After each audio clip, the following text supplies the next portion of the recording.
She got in the wrong car. On New Year's Eve, Billionaire locked the doors and said you're not leaving. On a night filled with fireworks and celebration, a terrified woman running from her abusive past jumps into what she thinks is her rideshare. But the doors lock, and the man behind the wheel calmly tells her, "You're not leaving." At first she thinks she's made the worst mistake of her life, until armed men suddenly surround the street, and the car speeds away just in time. He didn't trap her. He saved her. Now she's hidden inside a high-security penthouse with a powerful billionaire who claims he's been protecting her for years. As danger closes in, she learns she's the only witness to a crime tied to a ruthless family. And her past may hold a secret that could destroy his entire empire. But as trust turns into something deeper, one question remains. Was getting into the wrong car an accident, or fate? And how far will they go to survive the truth? I'd love to know. Where are you watching from? Type it down below, and while you're here, subscribe so you'll always catch the next story. The night sky over Chicago exploded with bursts of color as the New Year's celebrations began. But Naomi Carter couldn't enjoy their beauty. Her heart pounded against her chest as she pushed through the festive crowds, her breath coming in sharp gasps. Every flash of light made her flinch, reminding her that somewhere in this sea of celebrating people, he was looking for her. She'd recognized his face earlier, watching her from across the street. After 3 years of hiding, changing jobs, and building a new life, Marcus had found her again. The restraining order was just a piece of paper to him. It always had been. Naomi's fingers trembled as she pulled out her phone, desperately trying to call for help. The screen flickered once, then went black. No, please," she whispered, pressing the power button repeatedly. But her dead phone remained silent, as useless as that restraining order. The sound of fireworks grew louder, mixing with the shouts and laughter of partygoers. Naomi's cotton sweater clung to her skin, damp with sweat despite the winter chill. She scanned the street frantically, relief washing over her when she spotted a sleek black sedan idling at the curb. It had to be her rideshare. She'd requested one just before her phone died. Without hesitation, she yanked open the back door and slid inside. The car's interior was warm and smelled of leather, but something felt off. There was no friendly greeting, no confirmation of her name or destination. Instead, she heard the distinctive click of the doors locking. "You're not leaving?" came a calm, measured voice from the front seat. Naomi's chest tightened as she looked up to meet the driver's eyes in the rearview mirror. They were steady and unblinking, set in an older man's face that showed no emotion at all. This wasn't her rideshare driver. The familiar feeling of being trapped crashed over her like an icy wave. Her hands began to shake as memories flooded back. Marcus blocking doorways, Marcus taking her keys, Marcus telling her when she could leave and where she could go. 3 years of therapy hadn't erased the terror of those moments. "Please," she managed to say, her voice barely a whisper. "Please let me out." The driver didn't respond. Outside, another round of fireworks painted the sky in red and gold, their booms echoing off the buildings. The celebrations seemed distant now, as if she'd stepped into another world entirely, one where joy and freedom were just illusions. Naomi's fingers found the door handle, wrapping around it with desperate strength. Just as she began to pull, angry shouts erupted outside the car. Multiple voices were yelling, their words muffled by the sealed windows and the continuing explosions overhead. Her heart seemed to stop in her chest. Was it Marcus out there? Had he found her after all? Or were these new threats, unknown dangers waiting in the night? The handle beneath her fingers felt like her only chance at escape, but she couldn't make herself move, frozen between the terror inside the car and whatever awaited her outside. Through the tinted windows, shadows moved across the street, their forms distorted by the intermittent flashes of fireworks above. The shouts grew louder, closer, and Naomi's breath caught in her throat as she realized she had mere seconds to decide. Stay trapped in this stranger's car or face whatever chaos waited beyond those locked doors. The driver remained perfectly still, watching her in the mirror with those unnervingly calm eyes. The contrast between his composure and the chaos outside made everything feel surreal, like a nightmare she couldn't wake up from. But this was real. All too real. The leather seat beneath her was soft and expensive, nothing like the worn fabric of a typical rideshare vehicle. How had she not noticed that when she got in?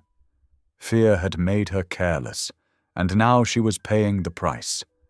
Again. More fireworks burst overhead, their light filtering through the car's windows in strange patterns. Each boom made Naomi jump, her nerves stretched to their breaking point. The shouting outside grew more intense, and she could see more shadows gathering around the car. Her fingers tightened on the door handle as sweat dripped down her back. In that moment, all she could think about was her mother, who had always told her to trust her instincts. Those instincts were screaming now, telling her that she was in danger both inside and outside this car. But at least outside, she had a chance to run. The driver shifted slightly in his seat, and Naomi's focus snapped back to him. He hadn't moved to stop her yet, hadn't threatened her, but his very stillness was a threat in itself. The power to keep her trapped lay in his hands, just as it had once lain in Marcus's.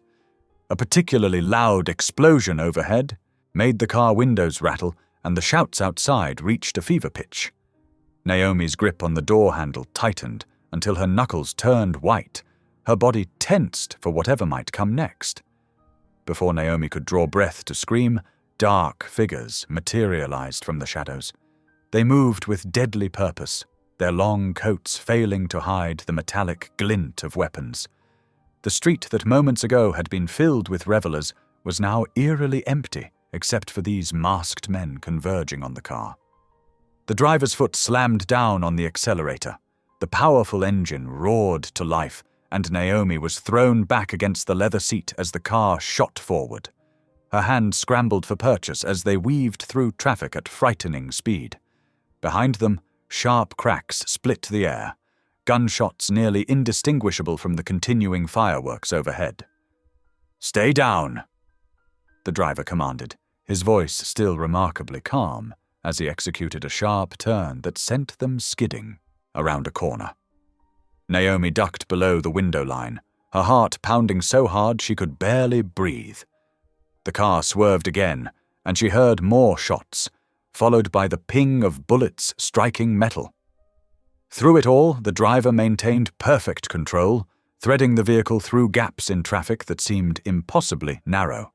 His hands moved smoothly on the wheel, each motion precise and calculated. After several more turns and what felt like an eternity, the sounds of pursuit faded, replaced by the normal bustle of Chicago's New Year's celebrations. "I believe we're clear now," the driver said, checking his mirrors one final time. "You can sit up, Ms. Carter. You're safe." Naomi slowly raised herself from the floorboard, her limbs shaking. "How do you know my name?" she managed to ask, her voice rough with fear.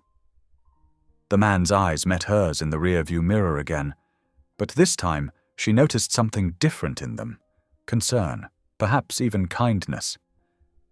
"My name is Elias Whitmore," he said, "and I've been trying to keep you alive for the past 3 months. Naomi's mind reeled at his words. "What? Why? What's happening?"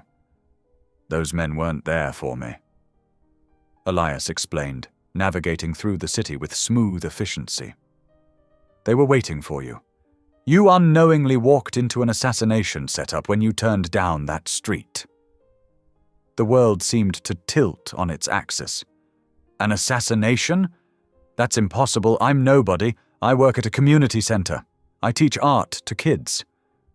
"You're far from nobody, Ms. Carter. You've become very important to some very dangerous people, though you don't know why yet." Elias's voice remained steady, almost gentle. "When you got into my car, you weren't being trapped. You were being rescued." Naomi's thoughts spun wildly. She had been running from Marcus, convinced he'd found her again. But now this stranger was telling her there were far worse threats lurking in the shadows. "How long have you been watching me?" "Since September," Elias replied. "When certain individuals began taking an unusual interest in your daily routine, I've had a security team monitoring your movements, ensuring your safety. Tonight, however, they made their move sooner than we anticipated."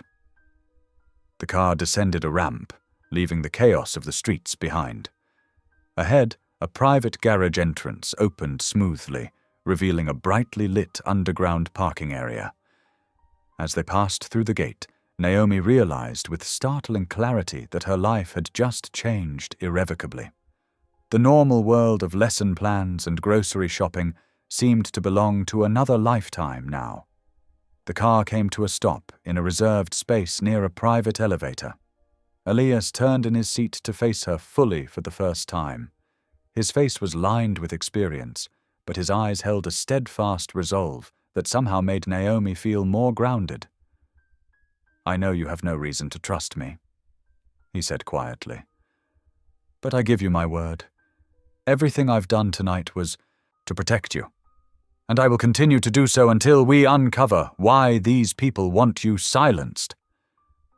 The elevator doors opened with a soft chime, waiting to carry them up into whatever new reality awaited. Naomi looked at the man who had just saved her life, trying to reconcile the terror of the past few minutes with the growing certainty that he was telling the truth. The night that had started with her running from one threat had transformed into something far more complex and dangerous.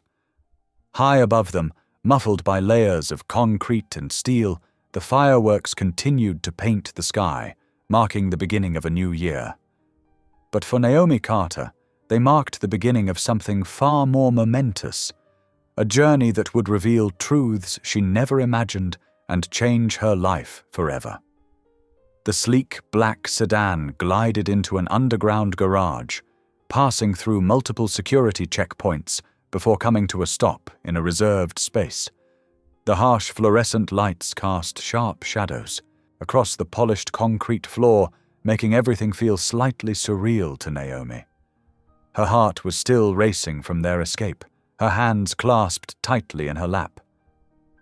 Elias stepped out first, his movements precise and controlled as he opened her door. "We need to move quickly," he said, his voice low but firm. "This elevator goes directly to my penthouse. You'll be safe there." Naomi hesitated for just a moment before following him. The garage felt like a fortress, all reinforced walls and security cameras tracking their every move. Their footsteps echoed in the vast space as they approached a private elevator with a biometric scanner. "I know you have questions," Elias said as he pressed his palm to the scanner. The doors opened with a soft chime. "But involving the police right now would only make things worse. There are certain families in this city, powerful people, who have corrupted parts of law enforcement." Inside the elevator, Naomi wrapped her arms around herself, trying to process everything that had happened. The glass walls showed their ascent through the building, Chicago's glittering skyline growing more magnificent with each floor. "You said you've been watching out for me?" Her voice trembled slightly. "How? Why?" Elias turned to face her, his expression grave. "Do you remember an incident at Marshall Park about 6 months ago? A near miss with a car that seemed suspicious at the time?" Naomi's eyes widened. The memory hit her like a physical force, a black SUV that had swerved toward her while she was jogging, missing her by inches. She'd convinced herself it was just a careless driver. "That wasn't an accident?" "No," Elias replied quietly. "That was their first attempt. We've been monitoring threats against you ever since." We? Naomi's head was spinning. The elevator continued its smooth climb, passing the 50th floor. I have resources, Elias said simply. People I trust. We've been working to keep you safe, even if you didn't know it. Before Naomi could ask more questions, the elevator slowed to a stop. The doors opened into a spacious foyer, warm light spilling out to greet them. The penthouse stretched before them, all clean lines and elegant furnishings, with floor-to-ceiling windows showcasing the city's New Year's celebrations far below. But what caught Naomi's attention wasn't the luxury. It was the woman standing near the entrance. She appeared to be in her early 60s, with silver-streaked hair pulled back in a neat bun and kind eyes that seemed to look straight into Naomi's soul. She wore a simple dark dress and carried herself with quiet dignity. Mrs. Brooks. Elias nodded to her. Thank you for waiting. Of course. Mrs. Brooks replied, her voice warm and rich like honey. She moved forward, her presence somehow filling the space with a sense of safety that made Naomi's shoulders begin to relax for the first time since she'd fled into the night. You must be frozen, dear. Come in properly. Naomi realized she was still shivering, though whether from cold or shock, she wasn't sure. Mrs. Brooks guided her toward a comfortable sitting area, her touch gentle but sure on Naomi's elbow. Let me get you some water, Mrs. Brooks said, moving to a nearby wet bar with practiced efficiency. Something cool and calm for your nerves? Naomi sank into the soft leather of an armchair, watching as Mrs. Brooks filled a crystal glass with filtered water. The older woman's movements were unhurried, almost peaceful, creating a bubble of tranquility that seemed to push back against the chaos of the night.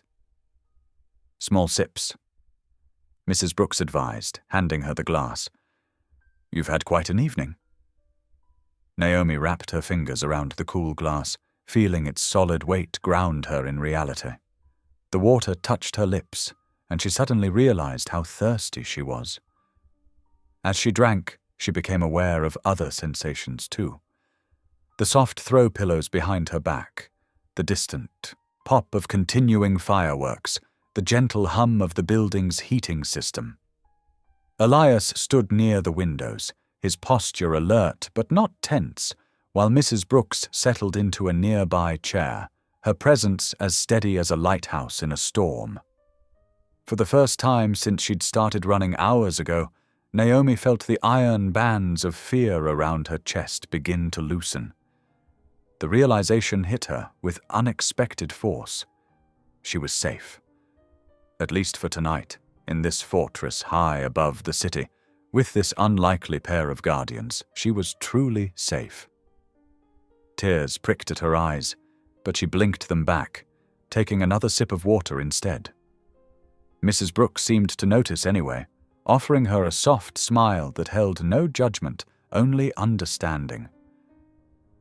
You're not alone anymore, dear, she said quietly. Not anymore. Bursts of color splashed across the penthouse windows, painting the cream-colored walls in fleeting hues of red and gold. Naomi wrapped her hands around the warm mug Mrs. Brooks had given her, drawing comfort from its steady heat. The older woman sat beside her on the plush sofa, her presence as soothing as a warm blanket on a cold night. I met James at church, Naomi began softly, her eyes fixed on the swirling steam rising from her tea.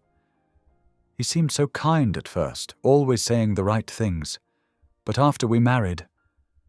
Her voice caught, and she took a steadying breath. It started small, checking my phone, questioning where I'd been. Then came the shouting, the pushing, the threats. Mrs. Brooks reached over and patted Naomi's hand. You don't have to share everything tonight, dear. It helps, actually, Naomi admitted, managing a small smile. I ran away 3 years ago, with nothing but my purse and faith that God would show me a path. Found work at a coffee shop, started taking online classes. I thought I was finally free until... She glanced toward the windows, where the fireworks continued their celebration, so different from the gunshots that had chased them earlier. In another room, they could hear Elias speaking in low tones on the phone, his voice a steady murmur of authority and control. The sound of small feet padding across hardwood floors drew their attention, and a young boy, no more than 5 years old, appeared in dinosaur pajamas, rubbing sleep from his eyes. "Grandma?" he called out, his voice carrying the drowsy confusion of a child awakened by noise. "The sky is all sparkly." "Caleb, sweetheart, you should be in bed," Mrs. Brooks said gently, but the boy was already moving towards them, his curiosity obviously piqued by the stranger on their sofa. "Hi," he said to Naomi, offering a shy wave. "I'm Caleb." Naomi's face softened into a genuine smile. "Hi, Caleb, I'm Naomi. Are the fireworks keeping you awake?" He nodded, climbing onto the sofa between them. "They're pretty, though, like gods throwing a party in the sky." The simple innocence of his words made both women chuckle, easing some of the tension in the room. Elias's footsteps approached from the hallway, and Caleb's head turned at the sound, his eyes lighting up with recognition. "Mr. Elias," he exclaimed, but stayed curled against his grandmother's side, studying the tall man with unusual intensity for such a young child. Elias nodded to the boy, his usual composure firmly in place. "Hello, Caleb. You should be asleep." "Mommy showed me your picture," Caleb said suddenly, his voice dropping to that particular whisper children use when sharing important secrets. "She said you're my daddy, but you don't know yet." The words fell into the room like stones into still water, creating ripples of shocked silence. Mrs. Brooks's hand flew to her mouth, while Naomi felt like an accidental witness to something intensely private. Elias stood frozen, his carefully constructed world visibly tilting on its axis. The color drained from his face as he stared at the little boy, seeing him perhaps truly for the first time. Caleb looked back with innocent curiosity, swinging his feet against the sofa cushions, unaware of the magnitude of his revelation. "Helen." Elias's voice came out rough, unlike his usual measured tones. "I need to speak with you. Privately." Mrs. Brooks rose slowly, her own face a mix of emotions, surprise, worry, and something that looked almost like relief.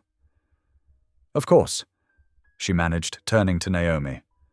"Would you mind watching Caleb for a moment, dear?"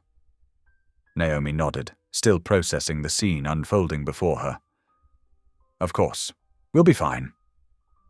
As Elias and Mrs. Brooks disappeared down the hallway, their footsteps heavy with unspoken words, Naomi found herself alone with Caleb, who was now tracing patterns on the sofa fabric with his finger. "Want to count the fireworks with me?" she offered, grateful for the simple presence of a child in this moment, laden with adult complexities. "Yes, please." He smiled, scooting closer to the window. "I got to 7 before I lost count." Together they watched the sparkling display, counting each burst of light, while down the hall long-buried truths waited to be unearthed. The weight of secrets pressed against the walls of the penthouse as heavy as the winter night outside, while Chicago celebrated the promise of a new year, unaware of the lives changing in this high-rise above its glittering streets. The penthouse fell into a heavy silence after Mrs. Brooks and Elias stepped away. Naomi sat alone in the spacious living room, watching the last scattered fireworks paint colors across the Chicago skyline. Her hand still trembled slightly around the warm mug of tea Mrs. Brooks had pressed into them before leaving. Minutes ticked by slowly until footsteps announced Elias's return. His usual composed demeanor showed cracks, his tie loosened, his shoulders carrying a weight that hadn't been there before. He sank into the leather armchair across from her, running a hand through his silver-streaked dark hair. "I owe you several explanations," he said, quietly, his deep voice rough with emotion. More than I realized when this night began. Naomi wrapped her fingers tighter around the mug, drawing comfort from its warmth. "The little boy?" she prompted gently. Elias nodded, his gaze distant. "His mother is Amanda Brooks, Helen's daughter." He paused, collecting his thoughts. "We met 6 years ago at a charity event. She was different from anyone I'd known, genuine, kind, unimpressed by wealth or status. We fell in love." The pain in his voice made Naomi's heart ache. "What happened?" "My family happened." Bitterness crept into his tone. "I was going to propose, but suddenly Amanda disappeared. Her number disconnected, her apartment emptied. Helen was transferred to another household. I searched, but—" He shook his head. "I've only recently discovered how thoroughly my father's people orchestrated it all. They saw her as beneath our family's station." Naomi watched understanding dawn across his features. "You never knew about your son?" "No." The word came out barely above a whisper. "Though now, looking at him, I should have known. He has my mother's eyes." A comfortable silence settled between them as Elias processed this revelation. Outside, the city's celebration was winding down, leaving only distant echoes of music and laughter. "There's more you need to know," Elias finally continued, "about why I was there tonight, why I've been watching over you." He met her eyes directly. "I knew your mother, Naomi." The words hit her like a physical blow. "What?"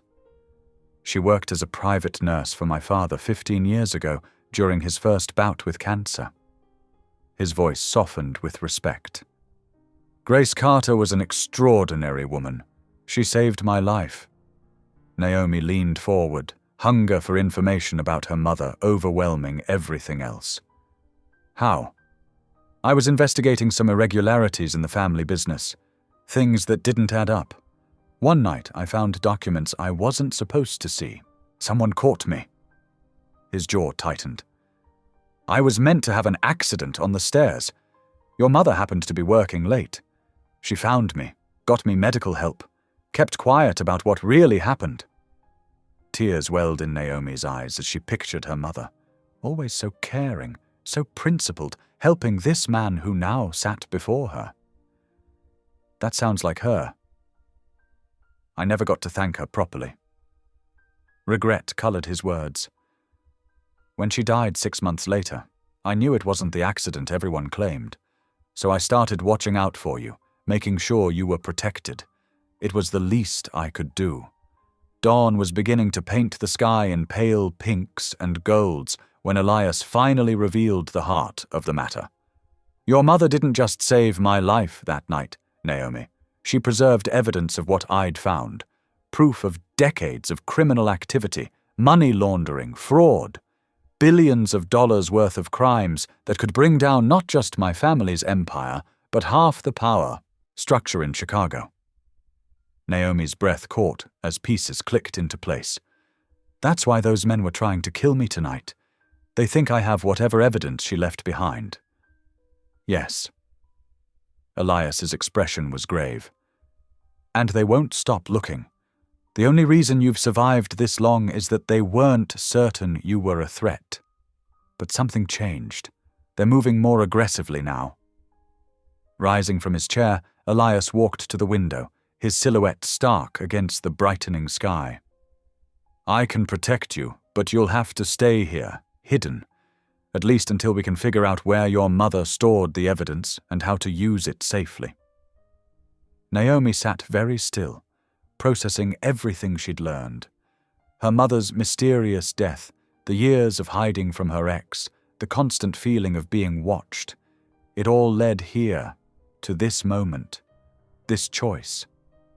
Looking up at Elias, she saw not just her protector, but a man fighting his own battles against the very power structure that had shaped him. A man who'd lost love and found an unexpected son in one night. A man trying to right long-buried wrongs. This isn't just about surviving anymore, is it? She asked quietly. No, Elias agreed, turning back to face her. This is about truth. Justice. The very things your mother died trying to protect. The weight of the moment settled around them as the first real rays of sunlight spilled into the room. Naomi thought of her mother's favorite saying, "Truth is light. It always finds a way to shine." Perhaps this was what she'd meant all along. The first rays of morning sunlight filtered through floor-to-ceiling windows, casting a warm glow across the guest room where Naomi lay beneath soft cotton sheets. For a moment, she blinked in confusion at the unfamiliar surroundings, the elegant cream walls, the plush carpet, the gentle hum of central heating.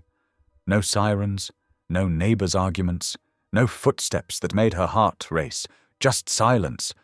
Beautiful, peaceful silence.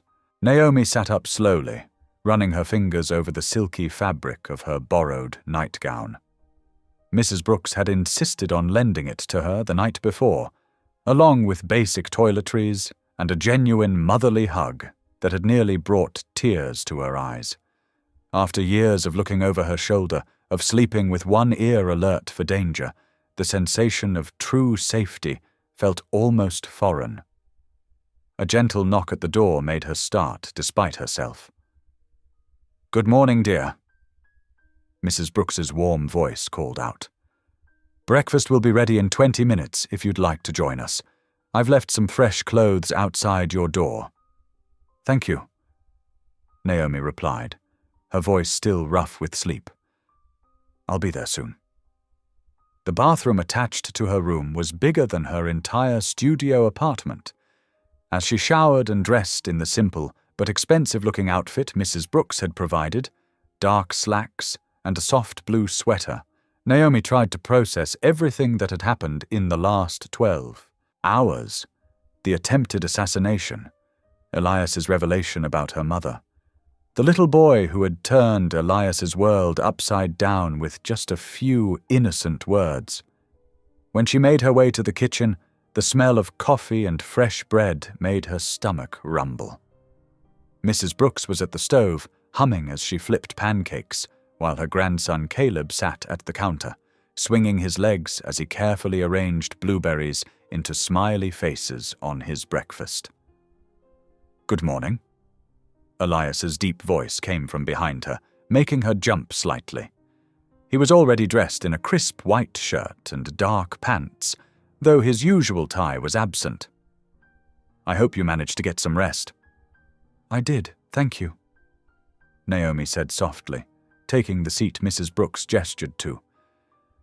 "It's been a while since I felt safe enough to really sleep." Something flickered in Elias's eyes. Concern, perhaps, or guilt. He sat down across from her as Mrs. Brooks served them both plates of pancakes. "We need to discuss security. Protocols?" he said, his tone gentle but firm. "The situation is more complicated than I initially thought." Naomi's fork paused halfway to her mouth. "What do you mean?" "I received confirmation early this morning about the men who tried to kill you." Elias's jaw tightened. "They work for my family's private security network, which means this goes higher than just local corruption." The pancakes suddenly felt heavy in Naomi's stomach. "Your own family tried to—" She couldn't finish the sentence. "Money makes people do terrible things," Mrs. Brooks said quietly, placing a comforting hand on Naomi's shoulder. "But God's protection often arrives disguised as inconvenience. Remember that." Caleb looked up from his breakfast, his young face serious. "Are the bad men coming here?" "No, buddy," Elias assured him quickly. "This is the safest place in the city. Which brings me to those protocols." He turned back to Naomi. "For now, you need to stay inside the penthouse. The security system is state-of-the-art, and the elevator only operates with specific clearance.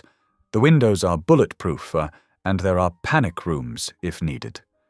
Naomi set her fork down, guilt washing over her. "I can't ask you to risk everything for me. Your family—" My family lost the right to my loyalty long ago. Elias interrupted firmly. They've been manipulating and controlling things from the shadows for years. What they did to Caleb's mother, what they're trying to do to you, it stops now. I've seen too many good people hurt by powerful men who think money puts them above God's law. Mrs. Brooks added, her usual gentle tone carrying steel beneath it. Sometimes standing up for what's right means accepting help when it's offered. Naomi looked down at her plate, fighting back tears. But why? Why risk everything for me? Because your mother saved my life once, Elias said softly. And because it's the right thing to do. The evidence she left behind, whatever it is, could bring down decades of corruption. That's worth protecting. You're worth protecting. They ate in thoughtful silence for a while, broken only by Caleb's occasional giggle as he continued making faces with his food. Naomi watched Elias with the boy, noting how his usual rigid composure softened when he helped Caleb cut his pancakes or answered his random questions about butterflies and spaceship toys. As Mrs. Brooks cleared the dishes, Elias's phone buzzed. His expression darkened as he read the message. The confirmation just came through with details, he said quietly. The hit squad was definitely operating under direct orders from our family's security chief. They're trying to clean up loose ends. Permanently. Naomi wrapped her arms around herself, remembering the sound of gunshots mixing with fireworks, the terror of that moment before she realized Elias was there to help, not hurt. What do we do now? We stay careful, we stay hidden, and we find the truth your mother died. Protecting. Elias's voice was steady, determined. I have resources they don't know about, contacts they can't trace. We're going to expose everything, Naomi. I promise you that. And in the meantime, Mrs. Brooks said firmly, we trust in God's timing and take care of each other. Now, who would like more pancakes? Caleb's hand shot up enthusiastically, bringing small smiles to everyone's faces, despite the weight of the moment. Naomi watched the morning light playing across the kitchen, reflecting off windows that could withstand bullets, and felt an odd mix of fear and hope. For the first time in years, she wasn't facing danger alone. Maybe Mrs. Brooks was right. Maybe what seemed like an inconvenience was actually divine protection in disguise. The afternoon sun cast long shadows across the penthouse living room as Elias directed 2 security-cleared moving personnel to carefully arrange several boxes from a hidden storage unit. Naomi watched from the doorway, arms crossed, as her life's belongings, what little she'd managed to save, appeared one by one. I hope you don't mind, Elias said softly, dismissing the movers with a nod. After I learned about the threats against you, I had your things moved from your old storage locker to a more secure facility. Just in case. Naomi walked over to the nearest box, running her fingers along the worn cardboard. You really have been watching out for me all this time, haven't you? Your mother protected me once. I owed her, and you, the same care. Elias's voice carried a weight of responsibility that seemed to press down on his shoulders. Together, they began sorting through the boxes. Most contained practical items, clothes, a few books, some cherished photos. But in the bottom of the last box, wrapped carefully in an old quilt, Naomi found something that made her breath catch. Mom's journal, she whispered, holding the worn leather book close to her chest.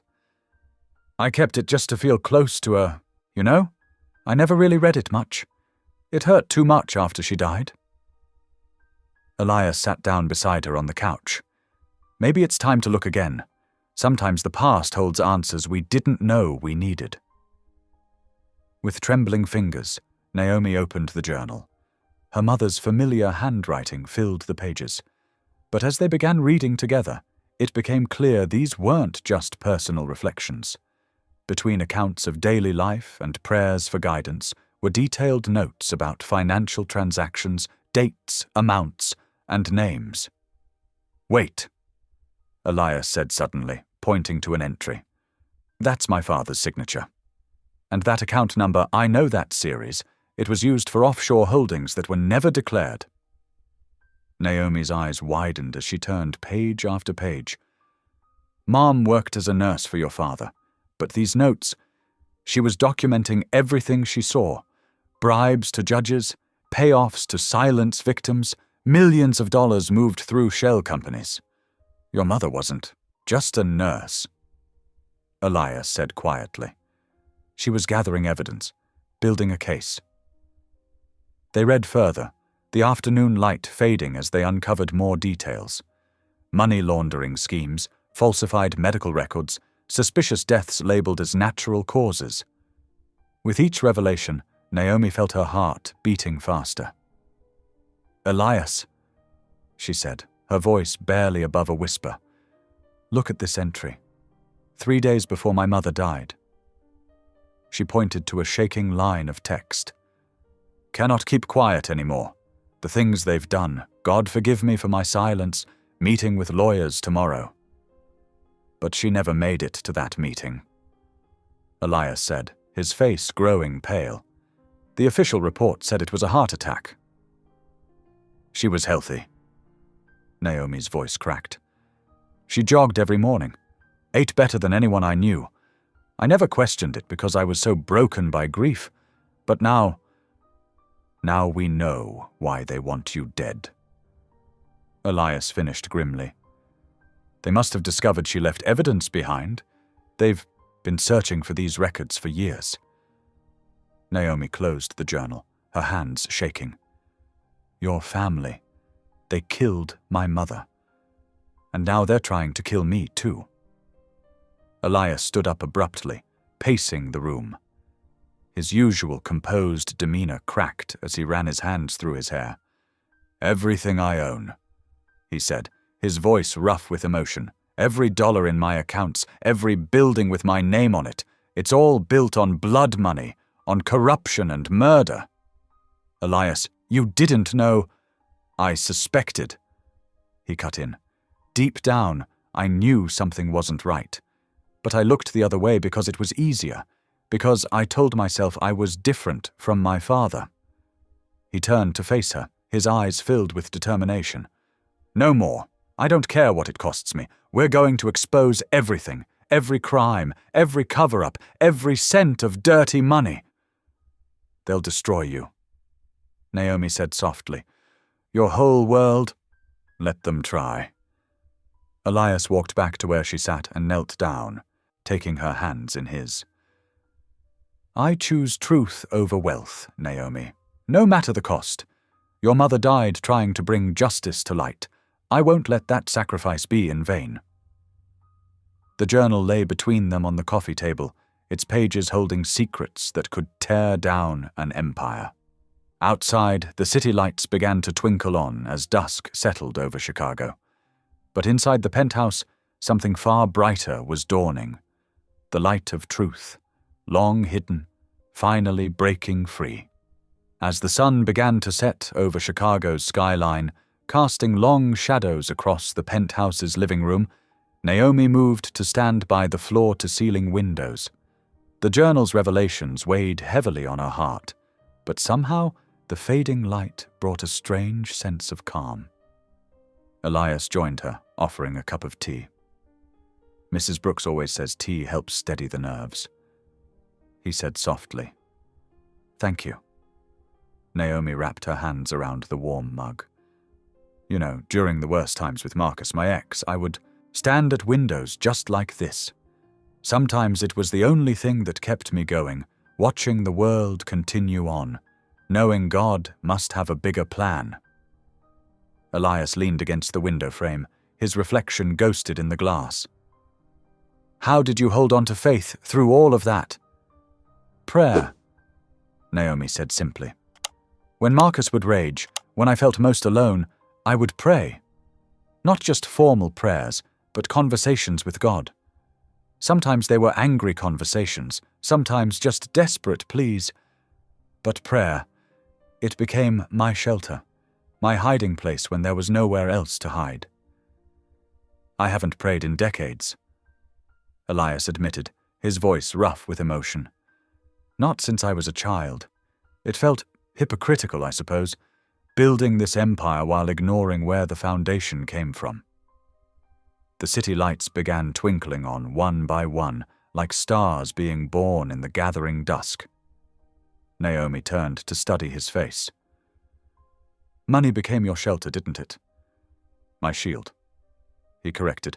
I told myself if I had enough power, enough control, I could prevent the kind of corruption my father specialized in. But really I was just hiding, using wealth as an excuse to avoid facing hard truths. And now? Naomi asked gently. Elias was quiet for a long moment, watching the city pulse with evening life below. Now I feel something I haven't felt in years. Hope. Real hope, not just the artificial security money provides. The thought of losing everything should terrify me. But instead, he shook his head, smiling slightly. Instead, it feels like freedom. Second chances often come disguised as losses, Naomi said, remembering words her mother used to say. When I finally escaped Marcus, I lost my home, my job, most of my possessions. But I gained myself back. Sometimes you have to let go of everything to find what matters. They stood in comfortable silence, watching as the last rays of sunlight painted the sky in deep purples and blues. The tea had grown cold in their cups, but neither seemed to notice. I used to look at the city and see only assets, Elias said finally. Buildings to acquire, deals to make, power to consolidate. Now I look at it and see people, lives affected by the choices we make, by the truths we choose to tell or hide. Naomi nodded. Justice isn't just about punishing wrongdoing, it's about restoration, making things right. Do you think that's possible? Elias asked quietly. After everything my family has done? I think that's why we're both here, Naomi replied. Why God brought our paths together. Your wealth, my mother's evidence. Maybe this is how justice finally comes to light. The peaceful moment wrapped around them like a warm blanket, the city lights below twinkling with possibility rather than threat. For the first time since discovering the truth about her mother's death, Naomi felt steady, grounded in purpose rather than fear. Elias turned to her, his expression earnest. Whatever happens next, I want you to— No! A sharp electronic chime cut through the quiet. Elias pulled his phone from his pocket, and Naomi watched as his face went pale. What is it? She asked, her heart beginning to race. The secure server, he said, his voice tight. Someone's accessed our private files. They know what we've found. The peaceful moment shattered like glass, and the city lights suddenly seemed less like stars and more like watching eyes, marking their every move. The morning sun cast long shadows across the penthouse's marble floors as Elias stood rigid before the wall-mounted television, his fingers wrapped tightly around his coffee mug. Breaking news banners flashed across the screen, accompanied by unflattering photos of him leaving various business meetings. Whitmore heir accused of massive financial fraud, the news anchor announced, her voice crisp and professional. Sources close to the family suggest systematic misconduct spanning several years. Naomi watched from the kitchen counter, her heart sinking as she witnessed Elias's carefully constructed world being dismantled piece by piece. Mrs. Brooks quietly placed a comforting hand on her shoulder. They're twisting everything, Elias said, his voice low but steady. Taking fragments of truth about the family's corruption and pinning it all on me. He set down his untouched coffee with careful precision. The television screen shifted to show a familiar face that made Naomi's blood run cold. Marcus, her ex-boyfriend, appeared polished and sympathetic in a pressed suit. nothing like the monster who had terrorized her for years. "I'm deeply concerned about Naomi's involvement in this situation," Marcus said, his practiced concern making Naomi's stomach turn. "She's always been unstable, prone to conspiracy theories. I tried to help her for years, but—" Elias switched off the TV before Marcus could finish. "I'm so sorry, Naomi. They're using him to destroy your credibility." Naomi wrapped her arms around herself, trying to stop the trembling that had started in her hands. "He looked so normal. No one would ever guess what he did to me." Her voice cracked slightly on the last words. Mrs. Brooks moved closer, her presence steady and reassuring. "The Lord knows the truth, dear, and truth has a way of coming to light." Elias's phone buzzed repeatedly with incoming messages. He checked it briefly, his expression growing more concerned.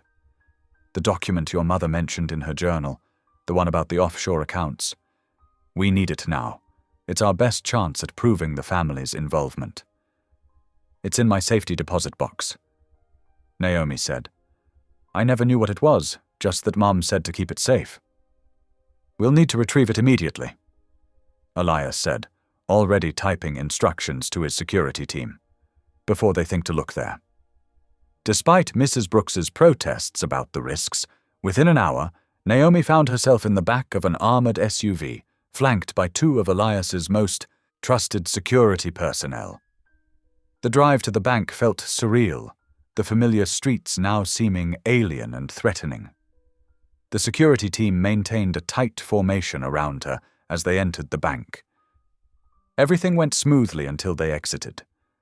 As Naomi clutched the envelope from her safety deposit box, a well-dressed woman stepped directly into their path. "Miss Carter," the woman said smoothly, her designer suit and perfect makeup a stark contrast to the cold threat in her eyes. "The Whitmore family would prefer to handle this situation privately. There's no need for anyone to get hurt." Naomi's security team moved closer, but the woman merely smiled. "We're not going to harm you today. Consider this a courtesy call." She gestured subtly, and Naomi noticed several men in suits positioned around the street. "Walk away now, destroy the evidence, and this all goes away. Stay, and we'll be forced to take more decisive action." The threat hung in the air like poison gas. The woman's smile never wavered as she stepped aside, allowing them to pass. The ride back to the penthouse passed in a blur of anxiety and guilt. When the elevator doors finally opened, Naomi found Elias waiting, concern etched across his features. "They were waiting for us," Naomi said, her voice hollow. "They knew exactly where I'd be." She handed him the envelope with trembling hands. "Your family. They're going to destroy you because of me. Because you tried to help me." "No," Elias said firmly, taking her shoulders in his hands. "They're trying to destroy me because I finally chose to stand up to them. Because I'm doing what's right instead of what's profitable." But Naomi could only see how her presence had upended his life, how her mother's evidence had become the match that would burn down everything he'd built. "I'm just a weapon they're using against you now," she whispered, tears threatening to fall. "Maybe I should—" "Don't," Elias cut her off, his voice gentle but firm. "Don't let them make you doubt yourself. Your mother died trying to expose the truth. We owe it to her, and to ourselves, to finish what she started." Mrs. Brooks appeared with a cup of tea, pressing it into Naomi's hands. "Sometimes the hardest path is the right one, dear, and you don't have to walk it alone."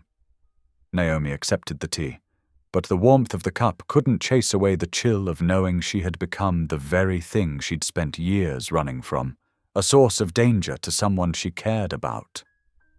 The morning's chaos had made one thing devastatingly clear: the truth would come at a price, and both she and Elias would have to decide if they were ready to pay it. The city lights flickered like distant stars through the penthouse windows as evening settled over Chicago. Naomi stood at the glass, her reflection a ghost against the darkening sky. The day's events played over and over in her mind. The threat at the bank, the smear campaign, her ex-boyfriend's face on, the news. Each memory felt like another brick in the wall she was building around her heart. She waited until after dinner, when the quiet of night wrapped around the penthouse like a thick blanket. Mrs. Brooks had taken Caleb to bed, leaving Naomi and Elias alone in the living room.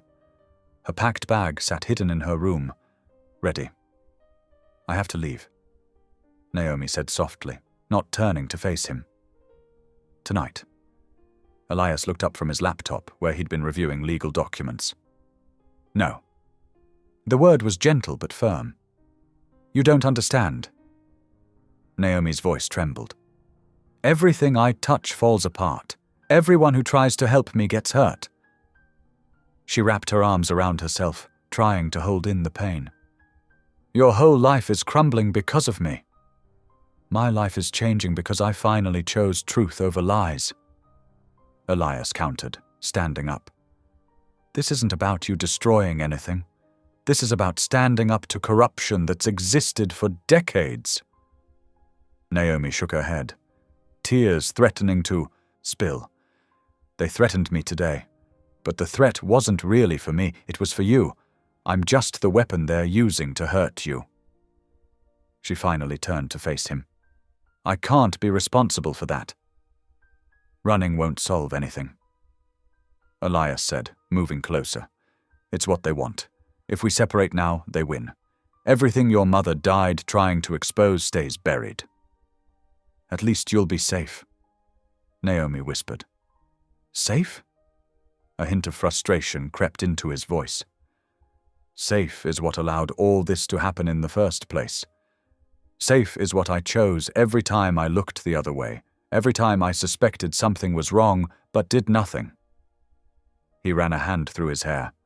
"I'm done being safe. I want to be right." The soft sound of footsteps made them both turn. Mrs. Brooks stood in the doorway, her kind face serious in the dim light.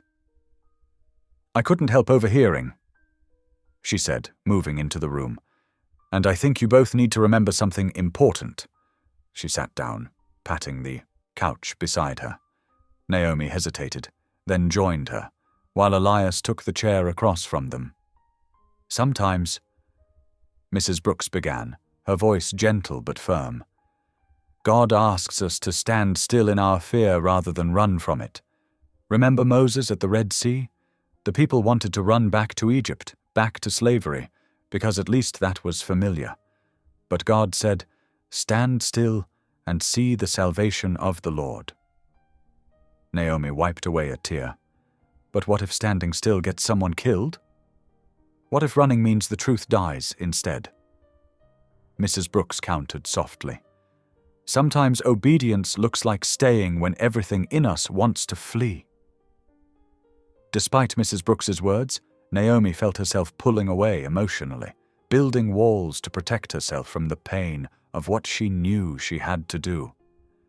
She nodded and smiled at appropriate moments, but her mind was already mapping out escape routes, planning how to disappear again.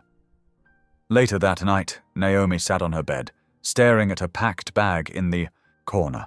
The moon cast long shadows across the floor, and somewhere in the distance, sirens wailed.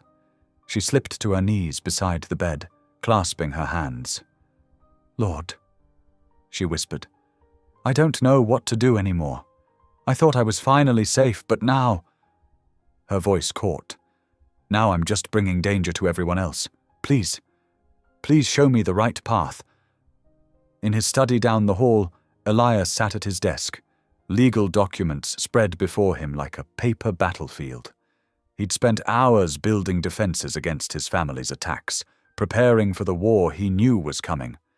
But the weight of it all pressed down on him like a physical thing.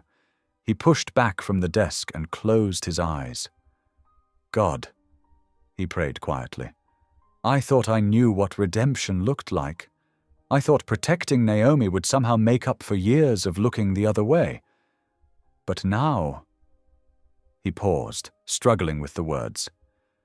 Now I don't know if we're strong enough for this fight, if I'm strong enough. The night stretched on, silent and heavy with uncertainty. In separate rooms, both Naomi and Elias wrestled with their fears, their prayers echoing each other without knowing it. Hope, which had seemed so bright just days ago, now flickered like a candle in a storm, threatening to go out completely.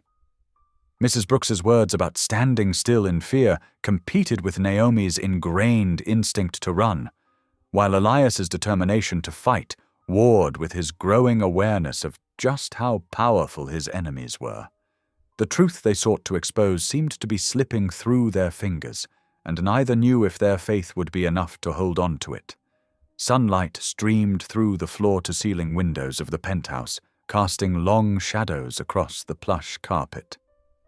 Naomi sat cross-legged on the guest-room bed, her mother's worn journal open in her lap. She'd been up since dawn, unable to sleep, turning pages she'd read 100 times before but never truly understood until now. Her fingers traced the familiar handwriting, remembering how her mother would write in this very journal every evening after her nursing shifts. The pages carried the slight indentation of pressure from her mother's determined hand, as if each word had been pressed into the paper with purpose. "Lord, guide my steps," Naomi whispered, her mother's favorite prayer slipping from her lips naturally. She turned another page, and something caught her eye that she'd overlooked before. Between notes about suspicious financial transfers and coded references to the Whitmore family's dealings, her mother had repeatedly mentioned something called the Grace and Justice Foundation. Naomi's heart began to beat faster as she noticed a pattern. The foundation appeared in entries spanning several months, always accompanied by hopeful words about truth and righteousness. She reached for her tablet, searching the name online, and her breath caught. The Grace and Justice Foundation was a faith-based legal aid organization providing pro bono representation for victims of corporate fraud and abuse.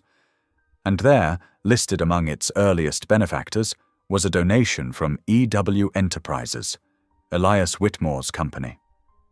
"Oh, Mama," Naomi whispered, tears welling in her eyes. "You knew all along, didn't you? You weren't just gathering evidence. You were building a path to the light." She sat back against the headboard, letting the realization wash over her. Her mother hadn't been planning an exposé or a scandal. She'd been carefully laying groundwork for the truth to emerge through proper channels, through an organization dedicated to justice and mercy. And somehow, whether by divine guidance or cosmic irony, Elias himself had helped fund the very mechanism that could now bring his family's corruption to light. The weight of fear that had been pressing on Naomi's chest began to lift. She'd been looking at this all wrong. Running away wouldn't protect Elias, it would only ensure that darkness won, again. Her mother had shown her the way forward, and it wasn't through power or violence or even self-preservation. It was through standing firmly in the truth, no matter the cost. Naomi found Elias in his home office, surrounded by legal documents and looking exhausted. He glanced up as she entered, his expression softening with concern. "You should be resting," he said quietly. "I know what we need to do," Naomi replied, stepping forward and placing the journal on his desk. "Look at these entries about the Grace and Justice Foundation." Elias leaned forward, scanning the pages she indicated. His eyebrows rose slightly as recognition dawned. "I remember authorizing that donation years ago. It was a small initiative then, barely getting started." "It's not small anymore," Naomi said, "and my mother knew exactly what she was doing when she documented everything. She wasn't just collecting evidence. She was creating a righteous path for the truth." She took a deep breath, steadying herself. "I need to testify publicly, Elias. Through the foundation. Not in the shadows, not through leaked documents or anonymous sources. I need to stand up and tell the whole truth, with my name and face attached to it. Elias stood slowly, his face pale. Naomi, that would put you directly in harm's way, and it would destroy what's left of my reputation. Everything I've built. Everything built on lies needs to fall. She said gently, You know that. You've known it since the moment you chose to protect me instead of your family's secrets. He moved around the desk, running a hand through his hair. The Foundation's lawyers are good, but they're going up against some of the most powerful people in the country. My family will try to discredit you, destroy you. They already are, Naomi reminded him. But they can't destroy the truth, not if we refuse to hide it anymore. Silence filled the room as Elias absorbed her words. Outside, the city hummed with morning traffic, life continuing as normal while their world teetered on the edge of transformation. Finally, Elias turned to face her fully. The weariness in his eyes had been replaced by something else, a quiet certainty that matched what Naomi felt in her heart. You're right, he said simply. We can't keep playing their game, trying to outmaneuver them in the shadows. That's their territory. He picked up her mother's journal, holding it with reverence. Your mother knew the way. Light destroys darkness not by fighting it, but by simply existing. Naomi felt tears prick her eyes again, but this time they were tears of relief. So you'll stand with me? Every step of the way, he answered without hesitation. Whatever comes next, reputation, wealth, status, none of it matters compared to doing what's right. The morning sun had climbed higher now, flooding the office with golden light. Naomi looked at Elias and saw no trace of fear or regret in his face. For the first time since this all began, they both felt true peace, not because they knew they would win, but because they knew they were choosing right over easy, truth over safety, light over darkness. The path ahead would be difficult, possibly dangerous, but they would walk it together, guided by the wisdom of a nurse who had dared to document truth, and the grace of a God who made paths where none seemed possible. Elias reached for his phone. I'll contact the Foundation today. We'll do this properly, through the right channels? Naomi nodded, feeling the rightness of the decision settle in her soul. Whatever came next, they would face it standing in the light. The morning light streamed through the penthouse windows as Naomi sat before a camera, her hands steady despite her racing heart. The legal team from the Faith and Justice Foundation had arrived promptly after her call, setting up recording equipment with practiced efficiency. Elias stood quietly to the side, his presence an anchor of strength. Please state your name for the record, the lead attorney said gently. Naomi Carter. Her voice came out clear and strong, surprising even herself. The weight of her mother's journal rested in her lap, its worn pages containing the truth that would change everything. Take your time, Ms. Carter. Start from the beginning. For the next 2 hours, Naomi spoke with careful precision, detailing everything she had discovered in her mother's writings. She described the pattern of suspicious financial transactions, the coded references to offshore accounts, and the systematic abuse of power that had defined the Whitmore empire for decades. My mother worked as a nurse for the Whitmore family, she explained, her fingers tracing the journal's spine. She documented everything she witnessed, protecting the evidence until it could be revealed safely. While Naomi testified, forensic accountants and document specialists worked in an adjacent room, meticulously authenticating every page of the journal. The fire process was thorough, leaving no room for doubt or legal challenge. The handwriting analysis is conclusive, one expert announced, looking up from his equipment. These entries match known samples of Sarah Carter's writing. The ink aging and paper composition also confirm the timeline. By early afternoon, federal agents who had been quietly vetted and cleared of any Whitmore connections arrived to take custody of the evidence. Elias had insisted on agents from outside Chicago working through trusted contacts at the Faith and Justice Foundation to ensure independence. "I need to make a statement too," Elias said quietly, stepping forward. The camera was still rolling as he moved to sit beside Naomi. "I was ignorant of many things, but that's no excuse," he began, his voice steady but humbled. "I inherited and benefited from corruption, and though I didn't create it, I failed to stop it. I'm stepping down from Whitmore Enterprises effective immediately." Naomi watched him speak, seeing the invisible weights lifting from his shoulders with each word of truth. This was what courage looked like, not the absence of fear, but choosing right despite it. The next few hours passed in a blur of activity. Legal documents were signed, evidence was secured, and carefully planned arrests began across the city. Years of protected corruption began crumbling under the weight of irrefutable proof. At 4:30 in the afternoon, Naomi's phone buzzed with a news alert. Her hands shook slightly as she read the headline, "Marcus Bennett arrested on multiple charges." A photo showed her ex-boyfriend being led away in handcuffs, his face twisted in fury as federal agents escorted him to a waiting vehicle. "He can't hurt you anymore," Mrs. Brooks said softly, appearing at Naomi's side with a cup of tea. "None of them can." Tears welled in Naomi's eyes, but they weren't tears of fear this time. "It's really over," she whispered. "Not over," Mrs. Brooks corrected gently. "Beginning. God's timing is always perfect, even when we don't understand the wait." As evening approached, Elias prepared for one final task. He straightened his tie and picked up his briefcase. Not to work, but to walk away.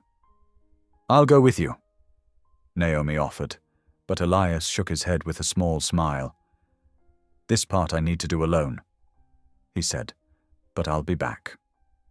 The elevator ride down his corporate tower felt different this time. Each floor that passed represented years of his life spent chasing the wrong things, measuring success in dollars rather than truth. But as he reached the lobby, his steps were lighter than they had ever been. Security guards nodded respectfully as he crossed the marble floor one last time. Outside, the January wind whipped around the building's base, but Elias barely felt the cold. He paused on the sidewalk, looking up at the glass and steel monument to power that had been his prison for so long. Reaching into his pocket, he pulled out his security, badge and corporate keys. The metal felt heavy in his palm, not with regret, but with the weight of change. He turned and handed them to the waiting security chief. "Thank you, sir," the man said quietly. "It's been an honor." Elias nodded once, then turned away from the tower.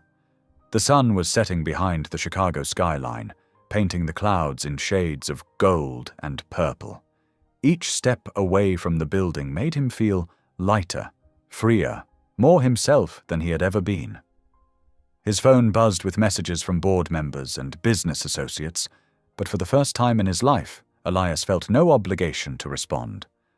The truth was out, justice was in motion, and he had finally chosen the right path, regardless of the cost. The corporate tower cast a long shadow across the street, but Elias walked out of it and into the remaining sunlight. His feet carried him toward home, not the cold penthouses and boardrooms of his past, but the warm space where truth and faith had finally broken through his carefully constructed walls.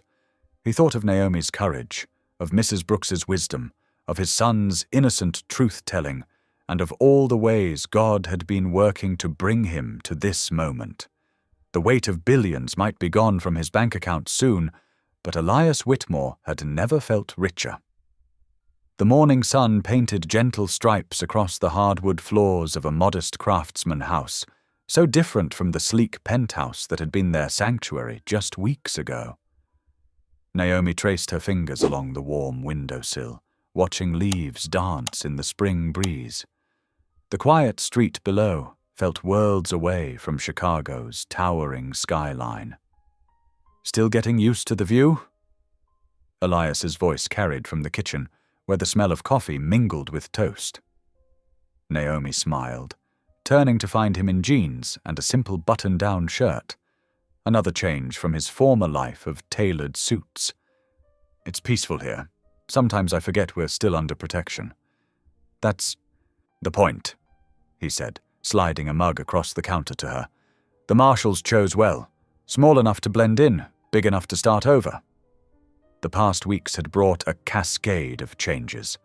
After their testimony rocked the foundations of the Whitmore Empire, the protective custody had been immediate and necessary. But instead of feeling like running away, it felt like coming home to something they'd both been searching for. "The shelter called," Naomi said, warming her hands around the mug. "They need someone to lead the evening support group tonight. The regular facilitator is sick." Elias nodded encouragingly. "You should do it. You connect with those women in a way no one else can." "Because I've been there," she said softly. The women's shelter had become her sanctuary in this new city, a place where her past pain transformed into purpose. One of them asked me yesterday how I found the courage to speak up. I told her it wasn't courage. It was finally believing I deserved better. A knock at the door interrupted them. Mrs. Brooks entered with 6-year-old Caleb, who immediately ran to Elias with a paper clutched in his hand. "Daddy, look what I drew at school!" Caleb thrust the artwork forward, bouncing on his toes. The word "daddy" still caught in Elias's throat sometimes, a gift he never expected to receive. Elias crouched down to examine the crayon masterpiece. "This is amazing, buddy. Tell me about it." "It's our family. See? There's you and me and Grandma Helen and Miss Naomi and our new house and even the bird that visits our feeder." Caleb pointed to each figure with pride. Mrs. Brooks set her purse down, smiling at the scene. "He worked on it all morning.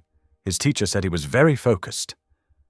The relationship between father and son was still new, tender as a spring seedling, but growing stronger each day. After the truth came out, Caleb's mother had agreed to let him spend time with Elias, recognizing the importance of healing old wounds for their son's sake. "I have that meeting with the young entrepreneurs at the community center," Elias said, carefully placing Caleb's artwork on the refrigerator. "Would you like to come with me for a bit, Caleb? You can bring your drawing pad." "Can I really?" Caleb's eyes lit up. He loved watching his father work with the local business students, even if he didn't understand everything being discussed. Elias had found unexpected joy in mentoring aspiring business owners, teaching them to build success on integrity rather than compromise. His sessions focused not just on strategy and numbers, but on ethical decision-making and social responsibility. "Having him there reminds me of what really matters," Elias had told Naomi one evening. "When I look at him taking notes in his own way, I remember that everything we build leaves a legacy for the next generation." Mrs. Brooks watched them prepare to leave, her eyes soft with gratitude. "Who would have thought," she mused to Naomi, "that losing everything would give him everything that matters?" Naomi understood. She'd lost her own carefully constructed life of independence, her job, her apartment, but gained a family she never expected. The women at the shelter often asked how she could smile after everything she'd been through. The answer was simple. She was finally free. Later that afternoon, Naomi stood before a circle of women at the shelter, their faces reflecting back stories similar to her own. "I used to think survival meant staying quiet," she began, her voice steady and sure. "But sometimes survival means speaking up, even when your voice shakes. Sometimes it means trusting that the truth is stronger than fear." One woman dabbed at her eyes with a tissue. Another straightened her shoulders, hope flickering across her face. Naomi recognized that look, the first glimpse of possibility after years of impossibility. When she returned home that evening, she found Elias and Caleb at the dining room table, surrounded by papers covered in both professional diagrams and childish doodles. Mrs. Brooks was in her favorite armchair, crocheting what looked like a new blanket. "How did it go?" Elias asked, looking up from helping Caleb color in a business chart he'd drawn. "Good," Naomi said, settling into a chair beside them. "Really good. One of the women is ready to file for divorce. Another is enrolling in nursing school. Just like your mama," Mrs. Brooks noted without looking up from her crocheting. "Healing runs in your blood, child." Naomi touched the worn journal she still carried in her bag, her mother's words now a source of strength rather than sorrow. The truth had cost them the comfort of wealth and status, but it had purchased something far more valuable: peace. Elias reached over and squeezed her hand briefly, understanding in his eyes. They'd both lost the lives they'd built, but found the lives they were meant to live. His phone no longer rang with corporate emergencies, and her days no longer revolved around looking over her shoulder. Instead, they'd found purpose in helping others find their way to freedom. "Daddy!" Caleb piped up, adding a final crayon flourish to his paper. "Can we have pizza for dinner? The kind with the thick crust?" Elias laughed, the sound easy and unrestrained. "I think we can manage that. What do you say, everyone? Pizza and maybe a movie?" Mrs. Brooks set aside her crocheting with a smile. "I say it sounds just right." As they gathered around the kitchen island later, planning their evening, Naomi watched the simple domesticity of it all. Caleb's excited chatter, Mrs. Brooks's gentle corrections about using a napkin, Elias's relaxed posture as he served paper plates instead of fine china. This was what healing looked like. Ordinary moments strung together like pearls, each one a small triumph over the past. The loss of status and wealth had cleared away the clutter, making room for something far more precious: a life built on truth, strengthened by faith, and rich with genuine connection. As the spring breeze carried the scent of blooming flowers through the open windows, Naomi realized that sometimes the greatest gifts come disguised as losses, and the deepest peace arrives after the storm. The spring sunshine streamed through the windows of a modest office building, warming the simple wooden desk where Elias sat reviewing paperwork. Gone were the marble floors and chrome fixtures of his former corporate life. Instead, soft beige carpeting and gentle blue walls created a welcoming atmosphere for those seeking help. "The last settlement papers came through this morning," Elias said, looking up as Naomi entered with 2 cups of coffee. She placed one before him, the ceramic mug replacing his old crystal tumblers. "The Whitmore Financial Group is officially dissolved." Naomi settled into the chair across from him, her eyes reflecting a quiet strength that had grown stronger over these past months. "How do you feel about it?" "Lighter," he answered without hesitation. "Each restitution payment feels like setting something right that was wrong for far too long." Through the open door, they could hear Mrs. Brooks in the reception area, her warm voice greeting a young woman who had arrived for counseling. The familiar sound of her grandson's laughter echoed down the hallway. The little boy now spent 3 afternoons a week with Elias, building towers with blocks and slowly learning to call him Daddy. "The housing coordinator called earlier," Naomi shared, sipping her coffee. 2 more families moved into the transitional apartments yesterday. Both mothers have already enrolled in the job training program. Elias nodded, a gentle smile touching his face. It's amazing what people can accomplish when they're given safety and support instead of judgment. The foundation they had established, Hope's Haven, now occupied a renovated building in a quiet neighborhood. The lower floors housed counseling offices and legal aid services, while the upper levels contained temporary housing for those escaping abuse. It wasn't fancy, but it was secure, staffed by professionals who understood trauma, and grounded in the faith that had sustained Naomi through her darkest days. "Did you see the thank you card from Maria?" Naomi asked, reaching for a colorful envelope on the desk. "She found a permanent apartment and started her new job last week."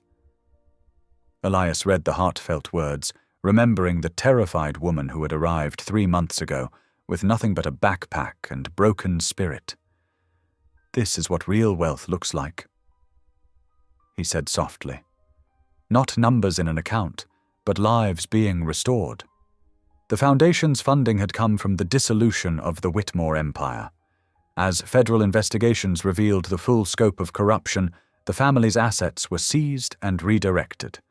Elias had voluntarily surrendered his personal fortune, keeping only enough to establish the foundation and maintain a modest living. The decision had shocked the business world, but brought him a peace that no amount of money ever had. Naomi reached across the desk and squeezed his hand. "Your father would never understand this choice." "No," Elias agreed. "But I'm not living for his approval anymore. Every day I see people choosing to be brave, to start over, to trust again. That's the legacy I want to build now." Through the window, they could see the foundation's small garden where residents tended vegetables and flowers, a metaphor for the new growth possible after devastating storms. The sight reminded Naomi of her mother's journal, now safely preserved as evidence, but whose spirit lived on in every person they helped. "Sometimes I think about that New Year's Eve," Naomi mused. "How terrified I was, running through those streets. I never imagined that running into the wrong car would lead to all of this. God has a way of working through our mistakes," Mrs. Brooks commented, appearing in the doorway with a stack of intake forms. "Though I do wish you two would stop working through lunch. The volunteer training starts in an hour." They gathered their things, preparing to meet the newest group of survivors who had chosen to become mentors for others. The Foundation's peer support program was one of its most powerful features. People who had walked through darkness now helping to light the way for others. As they headed to the conference room, a car backfired on the street outside. Naomi continued walking, engaged in conversation with Mrs. Brooks about the upcoming support group schedule. It took several steps before she realized she hadn't jumped at the sudden noise, her shoulders hadn't tensed, her heart hadn't raced. Elias noticed too, seeing the recognition dawn in her eyes. They shared a look of understanding, another small victory in a journey of healing that had transformed them both. Where once there had been a woman who flinched at every shadow and a man imprisoned by his family's expectations, now stood two people who had chosen truth over fear, purpose over power, and love over legacy. In the conference room, faces both familiar and new greeted them. Each person carried their own story of survival, their own path to this place of new beginnings. As Naomi took her seat beside Elias, she felt the solid presence of the building around them, not a fortress to keep pain locked away, but a sanctuary where healing could take root and grow. Mrs. Brooks opened the training with a prayer, her grandson coloring quietly in the corner. The simple scene captured everything they had gained by losing what once seemed essential: community, purpose, and the chance to help write new endings to stories that once seemed hopeless. Through the window, the spring breeze carried the scent of blooming flowers from their garden, and Naomi sat comfortably in her chair, at peace with all the doors, literal and metaphorical, that now stood between her past and present. She was no longer running, no longer hiding. She was home. The winter air nipped gently at Naomi's cheeks as she stood on the rooftop garden of the Hope and Truth Foundation building. Gone were the towering skyscrapers of Chicago's downtown. Their new home was a converted 3-story brick building in a quieter city, with warm wooden floors and walls painted in soft, welcoming colors. The space felt alive with purpose rather than pretense. A year had passed since that fateful New Year's Eve when she'd stumbled into Elias Whitmore's car, terrified and desperate. Now, watching different fireworks paint the sky in gentle bursts of gold and red, Naomi felt the profound difference in her heart. These explosions didn't make her flinch anymore. They reminded her of God's perfect timing. "Hot chocolate!" Elias appeared beside her, holding 2 steaming mugs topped with tiny marshmallows. His face had softened over. The past year, the sharp edges of corporate pressure replaced by laugh lines around his eyes. He wore a simple sweater instead of his once signature tailored suits, and somehow it made him look more distinguished, not less. "Thank you," Naomi said, accepting the mug with a smile. "Remember last year? I thought these fireworks were gunshots. And I thought my life was ending when everything fell apart." Elias replied, his voice gentle with reflection. "Turns out it was just beginning." Below them, through the glass walls of the Foundation's community room, they could see their extended family celebrating. Mrs. Brooks was teaching her grandson, Elias's son, how to make paper chains for decorations, while several of the Foundation's residents and staff shared snacks and stories. The sight warmed Naomi more than the hot chocolate. "Sometimes I still can't believe how everything changed," Naomi said, watching her breath cloud in the cool air. "That night I was just running away, again thinking it was my only option. Getting into the wrong car should have been another disaster." She shook her head, amazed. "Instead, it was God literally steering me toward healing." Elias leaned against the railing, his expression thoughtful. "You know what's remarkable? You talk about getting into the wrong car, but it was the first right choice either of us had made in a long time. You chose to trust despite your fear. I chose to protect despite the cost." The Foundation building sat on a small hill, giving them a view of the city spread out below. It wasn't as glamorous as Chicago, but there was something honest about its modest skyline and scattered firework displays. Each burst of light represented families and communities celebrating together, real people living real lives. "The women downstairs?" Naomi gestured to the shelter portion of their building.